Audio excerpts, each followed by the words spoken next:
Hey everybody, my next guest is a hilarious comedian and host of the Fudge Shuffle podcast. He could also be seen on Wu-Tang and American Saga, Crashing, and Credit Karma. Here he is, folks, the one and only John Rickenbacker, aka Fudge the comedian.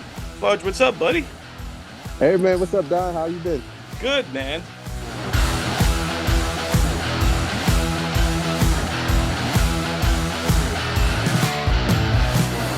How is the new year kicking off so far? It's been great so far, man. This is actually the first podcast that I'm doing, and so this is good to be on something. Because this New Year, it's been cold to this last couple of days, so I had to stay in the car bundled up. I hear you, man. I hear you. You're Yeah, looking sharp, dude. And thank you. yeah, we're off 2024. Was this now you have a one young baby now, or you have a couple Yeah, kids? no, I have a 3-year-old, a quarantine baby who's snoring in the background. This is the only time I can get him to sleep, so that's why I didn't go in. Normally would be in the studio, but I had to get him to sleep, so I had to drive around the block a couple times. Forgive me. Nice. No, it's all good, man. All good. And yeah, 3 years old is when it starts to get fun. Like the holidays are more Yeah, fun. They know what's going yeah, on. They're excited. So yeah, so I hope you had a good holiday season and all that stuff, man. yeah, man. We just got him a trampoline so he get tired. That's it. That'll do Chill. it. That'll do That's it. it. Yeah, just get Just nice and jumping around. tired. Yeah, Just jump man. around.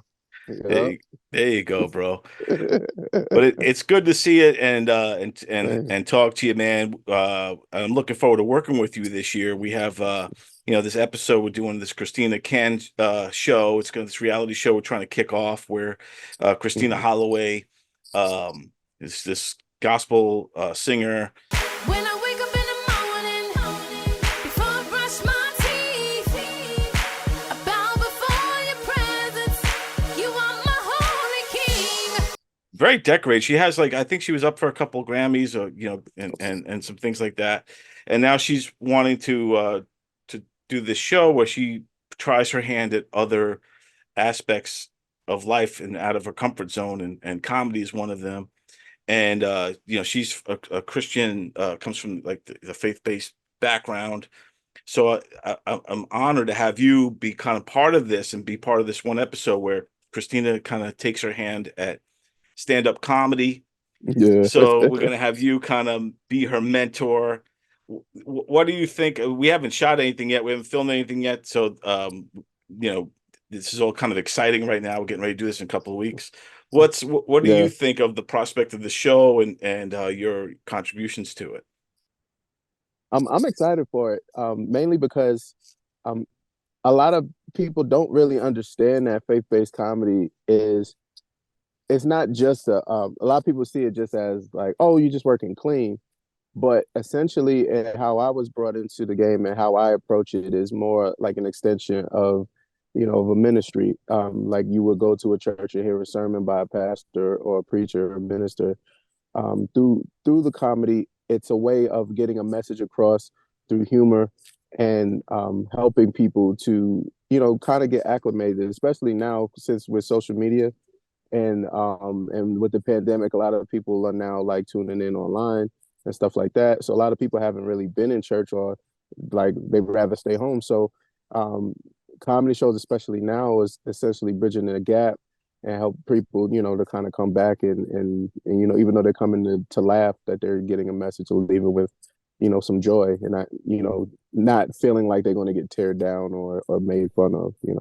Yeah, right on. And I think it's great what you're doing. And I think now today more than ever, we kind of need the faith-based. And I see a lot of people Yeah. kind of moving towards that way because I think the pendulum is kind of swinging back where people are trying to find God again because Mm. we see like all this crazy like Sam Smith like musicians like Sam Smith or what's that other Yeah. girl the other one dressed up like a demon. What the heck was her name?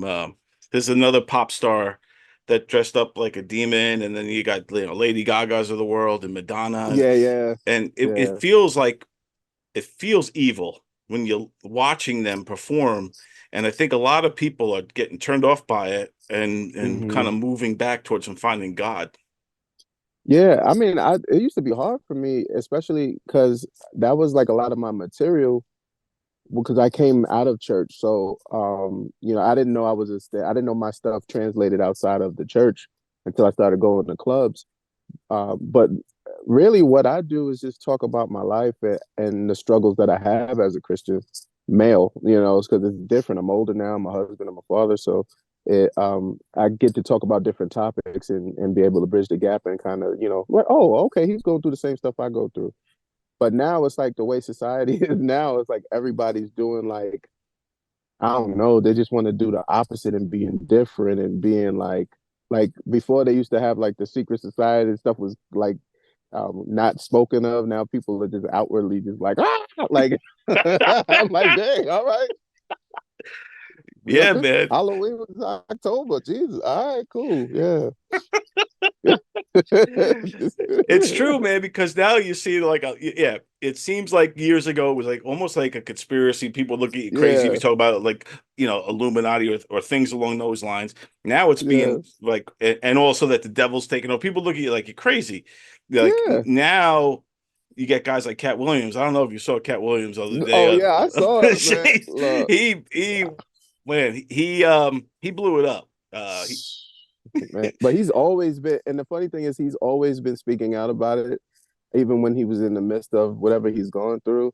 And you know, I take things with, you know, more than one grain of salt, more like sea salt because those are bigger. So, but it's just like, um, you know, there's some truth to things, and some things obviously are, you know, blown out of proportion. But it's all perception at the end of the day. So it's like if that's what he's seeing, that's what he's seeing. But I just want to make people laugh. Like I don't want to do all this extra stuff, man. I'm like, look, it's and like yeah, if I could do this, yeah, if I dude. could do this for free, yeah, Yeah, yeah. I was gonna say what's crazy is when I'm watching like, you know, podcasts or something like that, you hear somebody like Cat Williams and he'll say like, "Hey man, the higher you get, in order there's doorkeepers, gatekeepers, and in order to get through, you have to do certain things or make deals with certain people or whatever to get to that next level." Hmm. It's almost discouraging in a way because I'm like, I don't want to do that to get to where I want to be. So if my No, goal is all the way up here, I don't want to have to go through gatekeepers and do things and go against my nature to achieve those goals. yeah. I mean, in the sense, like it's tough. Even like it seems like it's always like the goalpost keeps getting moved back. Like especially like with me, starting in faith-based comedy, that was one, and then you know now social media is taking over, so now it's like now they won't even look at you unless your followers are intact, and then you know getting the followers and then my page getting hacked, and then having to start over again, hence the FUDGE shuffle. But what it showed me though is just that as long as you stay true to yourself and you know your why, it really doesn't matter what happens or what is thrown at you as long as you're going in there with a purpose. And my purpose is to just bring joy to people. As long as I'm doing that, everything else will work itself out.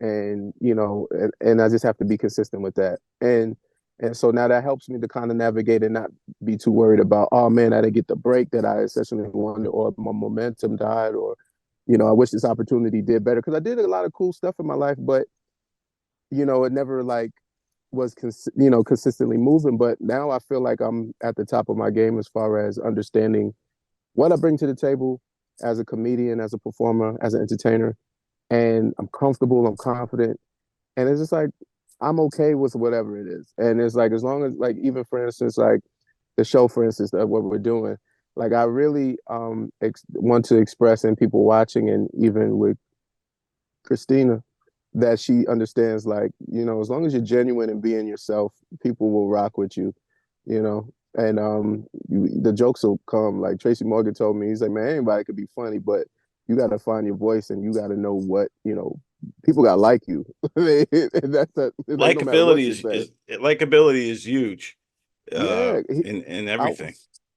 I watched that man at Governors say the most wildest things, and like I would never say something like that. But people love him. He's one of the nicest guys in the world off stage. But it's just like I just noticed. I'm like, man, it's all about like if they like you, and they want to sit and talk to you, have a drink with you, then that's what it is. And I realized I was like, man, well, how do I get that? And once I started understanding what people liked about me, then I was able to build my material around that. And now I feel comfortable to where now I'm having a conversation with my friends as opposed to me telling jokes and trying to get a validity through that and just having a good time. Right. Yeah. You Yeah. don't have to be on all the time. You just kind of be No, yourself. Yeah. Yeah. yeah, And you're taking that to the stage also. So you kind of like, I guess you're evolving and maturing into, you know, I guess like another level, would you say? yeah, yeah. You can't. It's telling jokes without telling jokes, so they don't know their jokes. But think about it, really think about it. Heaven should have Wi-Fi, you know what I'm saying? It got unlimited cloud space. There's a terabyte right here, you know what I'm saying? Look at that terabyte, you know what I'm saying? Think about it, heaven should have Wi-Fi, because I know hell got a lot of hot spots, and then, There's bits that you can tell is like a little fabricated or things that you say, like, for instance, like if I'm talking about DJs in church, there's truth in it, but obviously, I'm doing my own spin on it. But instead of taking the approach of, hey, there's this in the church, I would tell a story and then eventually get to that point, and like it'll organically get there, so that it's coming as opposed to us just like talking and it's like, oh, guess what I saw, as opposed to, what's up, everybody? Da da da. No setup, no nothing. Right. Right. And it essentially is finding the funny in the setups too. Like I realized, like I used to just try to jump to what I thought was funny, the payoff, and it was like it's still finding the funny in the journey of it all.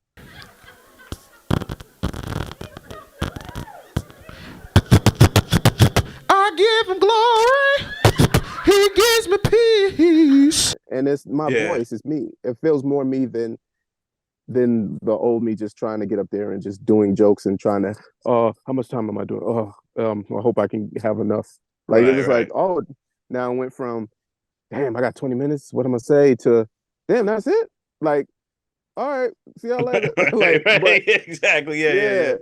Yeah. Yeah. But and it's just all about just confidence and just understanding self and not worried about all the outside stuff and just focus on what the people paid to come to laugh. That's it. Focus on that. All the other stuff can wait till you get off stage. Right on, man. And now, Mhm. here you are, you kind of matured, you're a 3-year-old, you're married, you're this whole new guy Yeah, now. Um, yeah, now in for the show, for instance, you're going to be her mentor. And yeah. how does that feel having that mentor role now? When you're the one kind of shedding your knowledge onto somebody else. Yeah, I was blessed to come in the game with great mentors, who went through the Comic Views, the Def Jams, the Apollo Comedy Hours, the Uptown Comedy Club. Alonzo Hamburger Jones and another comedian from Maryland called his name is Sean Sarvis. They called name Sean Sarvis. They were my mentors. Hamburger was my mentor as far as just overall being a comic. He came from I essentially call it the golden era of comedy. Yeah, man. I He remember got to work, Hamburger. Yeah. like, yeah, man, and he's a a Family Guy punchline. That African warlord is brutalizing those innocent people. Yeah, but it's okay because he's wearing a large cowboy hat and follows everything with hamburger, like that stand-up comic from the 90s. We are going to force all these young boys to be child soldiers. Hamburger. After 18 hours in the mines, we are going to check your butts for diamonds. Hamburger. Aha, I get it. If you do not work on my rubber plantation, I will burn your tongues. Oh my God! Hamburger. I found him. Alonzo Hamburger Jones. He made it to YouTube. Must be filthy rich.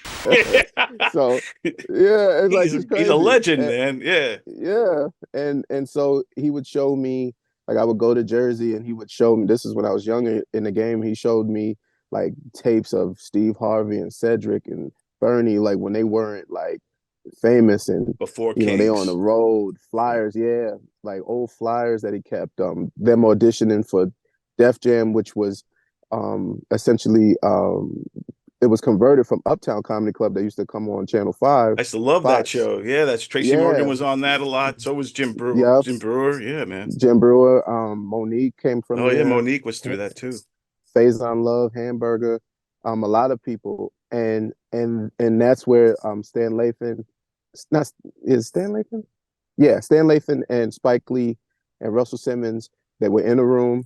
It was like, I guess that's where they held the Uptown Comedy Club, and I watched JB Smoove, Chris Tucker, all these guys auditioning, like young guys, and you were there too, auditioning as well alongside those dudes? No. I was just watching. This was Hamburger showing me. So this is Hamburger showed you all these tapes. Wow, shit. Yeah. So this was like my coming in as far as like my education, almost like comedy college. Just knowing where I came from and just seeing the who's who of all the people that I've watched now at, in the top of their game starting out.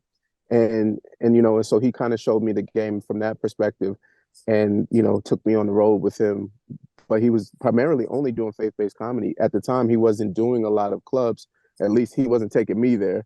He didn't want to take me, right? So Burger, don't get me wrong, I love religion. I go to church whenever I can afford it. I went to church last Sunday, had 5 collections. You hear me? Hamburger, 5 collections. And that was just in the damn parking lot. Hamburger just takes you under his wing and then teaches you from the beginning. He says, hey, look, here's all the great ones, shows you all these videos. This is did you know at the time, like, this is life-changing stuff he's showing me, this is going to alter the course of my career? Yes, and I actually thought too much into it, because I got a gig from Sean for $200 to come to Maryland and do jokes. So it was my first professional gig in September 10th and 11th. It was 2 nights at again at this place called Synergy that he was starting to get the comedy going over there. And so my brother drove. My brother at the time was living in Maryland, so I took the bus and drove there. I thought I made it. I was working at Sunrise Credit, and I quit because I thought that $200 was my break. I was like, I'm done. I'm a comedian now. I'm touring. Peace. And then I ain't realized that Monday I needed that Sunrise Credit service, and they was like, well, I thought you was gonna be a superstar. So they took you back. I learned fast. I learned fast that you need a second hustle when you do a comedy. It don't happen overnight always, So it took me a long time, ups and downs, but during that journey, I was able to learn a lot and got to work with a lot of comedians that I've watched as a kid, even comedians that were on the come up. Like I got to, by just being, with Hamburger and with Sean, like I got to meet who's a good friend, Marshall Brandon, who's now working with Chappelle. Like he's part of Team Chappelle now. Rick Younger, who's a talented actor as well as a comedian, and he works on Broadway and stuff. A lot of people I was able to I started doing Gospel Fest, McDonald's Gospel Fest, which I was the first winner in 2005. I won back-to-back years, 2005, 2006. GL, actually, the girl like introduced me to Hamburger, beat me in 2007. And that was like the claim to fame. And then I came back in 2009 and 2010 and won. And so I'm the only 4-time winner of Gospel Fest. And even still, I thought that I made it. I won $5,000. I was like, I made it. I'm a comedian. Nope. I grew up in church. Yeah. So when I got in trouble, if the teachers didn't tell her, Jesus would. So, but being in church, like I had to go to church all the time. And I don't know if y'all familiar with Baptist churches, like they don't go to mass for like 45 minutes or to half hour. They don't, like I had to go to church all the time. Like I don't think y'all understand. I had to go to church all the time because the church was my house. Before it was Living Hope, it was my living room. And it's a peaks and valleys kind of road, man. Listen, you can't foresee it, man. There was a time where I know I'm jumping around, forgive me, but there was a year where I was supposed to perform at the Prudential Center. It was for a gospel fest. It was part because I've been doing it for so long, and they worked out a thing where because Steve Harvey was actually the host this specific year, Oh, cool. and so I was supposed to go on in between a certain segment.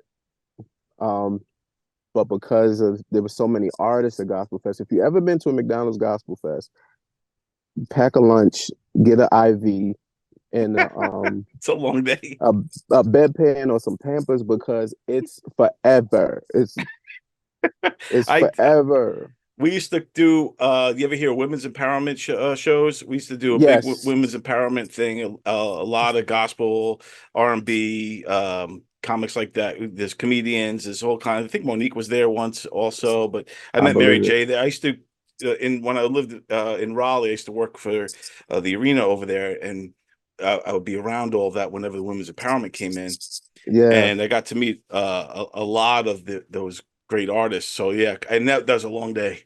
So if yeah, it's and anything like that, yeah. so I ended up getting cut from the thing, and meanwhile I had just did a comedy special, self-produced, with the help of rest in peace Rob Mitchell. He had a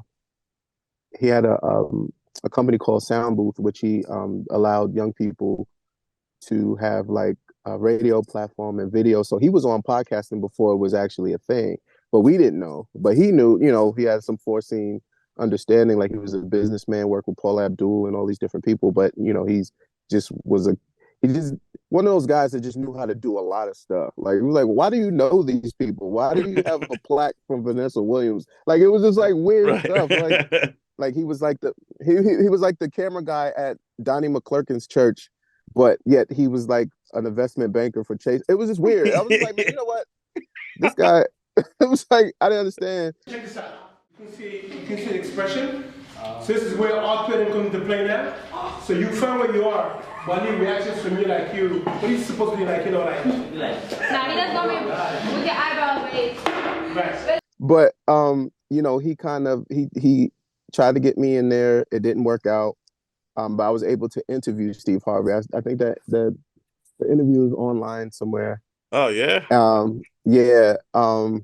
I gotta find it though, but I got to interview TD Jakes. So from there, I started doing more journalism through that, and so that kind of helped pivot away from comedy, and so now and even now to this day now, I'm actually officially a journalist. By the time this comes out, I just finished my master's for Full Sail University, as a new media and journalism Congrats, master. man. So thank you, That's awesome.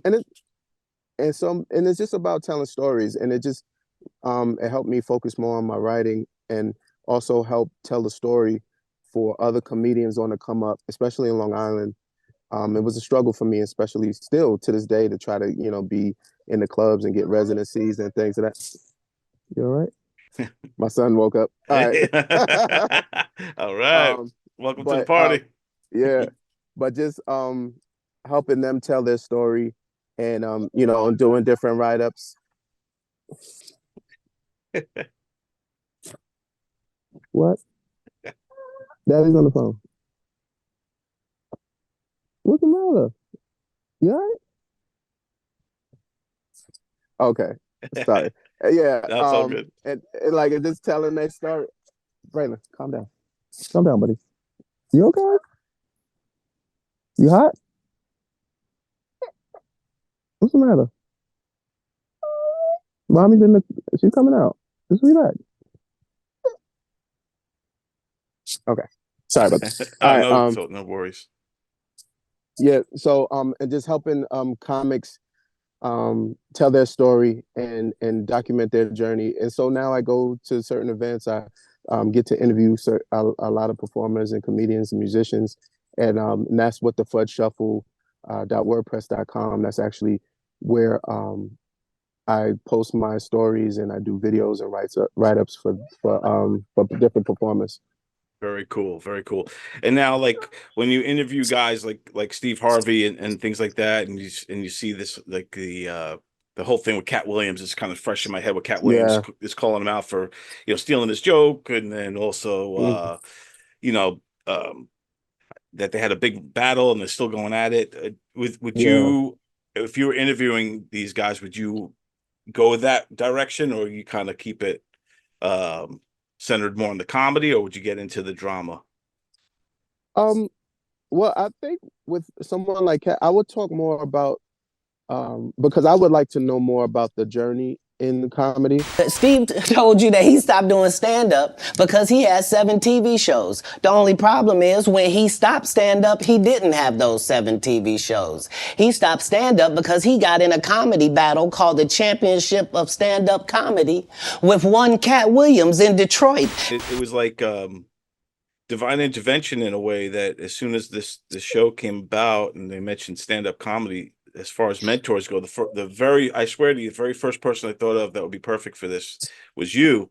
Hit you up, you were on board, and man, it's grateful to have you on this thing, man. It's gonna be amazing.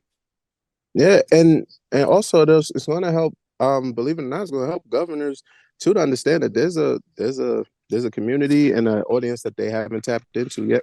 That I don't feel that it wasn't consistently tapped into, and and I used to feel some kind of way about being the face of it, or like trying to be, or like as far as being in New York, like, but like I really wanted to be seen in a great light, and I feel like something like this would definitely show that, and you need somebody to take that, wave that flag, and I'd be honored to do that, and be able to bring that market into not only Long Island but into people's homes, and that is going to watch it all around the world, and definitely having her like not only try it but actually be successful in it. That's the like I know some of these things that she's going to not do so well in, but if it's up to me, I definitely want try to give her the knowledge in that little short time to really make something happen.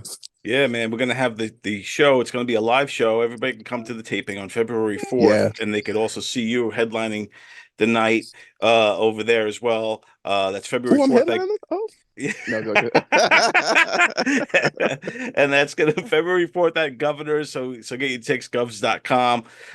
Yes. You'll see Fudge and the other mentors that are gonna be on the bill as well. And Christina Holloway, her debut performance for the show. There'll be a live taping. We'll be shooting it for the show as well. So that's gonna be a lot of fun. And to your point too, we do want to continue. I was talking to Tony Walker over there about getting more of you performing and shows with faith-based shows and that sort of thing. So we're in the works. I think that this one could really catapult into something bigger and more something we can continue doing for sure. Yeah, people are already buying tickets. I literally once the word got out, as far as the dates, a lot of people are making plans to, if they haven't already, they definitely and the Giggle Room. Look, I'm telling you now, if you're watching this right now, it might be too late, but you might want go to Govs right now and make sure you click on that link and get a ticket, because it's going to be fun. I'm telling you, you're gonna have fun. It doesn't matter what you believe in, honestly. Like if you believe in comedy, come through, because like you're going to find something that's going to be funny, and it's going to be quality stuff. And if you don't hear nothing from nobody, look, I'm coming with, like, I have something to prove. So you're going to hear some fun. You're going to have a great time. So you could, if Don doesn't give, he don't put out no crap. I try to make sure I don't either. So make sure y'all come out February 5th. Yep. Come out to and we're going to pack that Giggle Room out. Yes, man. I'm excited, brother. It's gonna be awesome. Yeah, man. And again, I know we want to get you on the live show that Tony does in the mornings. So if you get you on that as well. But it's a podcast, and he wants to interview you as well. So definitely, yeah, man. Because everybody we told that you're on board, other comedians in our circle here, nothing but great things to say about you, man. So you know, Yes, appreciate that. yeah, so kudos. But yeah, man. I know you got to get going here, so just let everybody let everybody know where they can find you and follow you and all that good stuff as you're getting attacked over there. Well, you can find me on the playground pushing the stroller. No, well, you can actually find me on all social media platforms. The FUDGE Shuffle. That's THEFUDGE SHUFFLE. On Instagram, TikTok. You could also find my stories as well as the podcast on www.thefudgeshuffle.wordpress.com. And yes, if you want me to cover an event or if you have a story, please hit me up on any social media platforms on the DM. Facebook too, on the FUDGE Shuffle as well. And also my personal page, John Rickenbacker Jr. on Facebook as well. And and just you know, and if you just support comedy or if you want to laugh, just you know, just check the FUDGE Shuffle. I'm trying to always do something. There's a lot of stuff, so you know. Yeah. Thank you. Check him out, everybody. Fudge the comedian. Thanks so much, Fudge. Thank you so much, Don.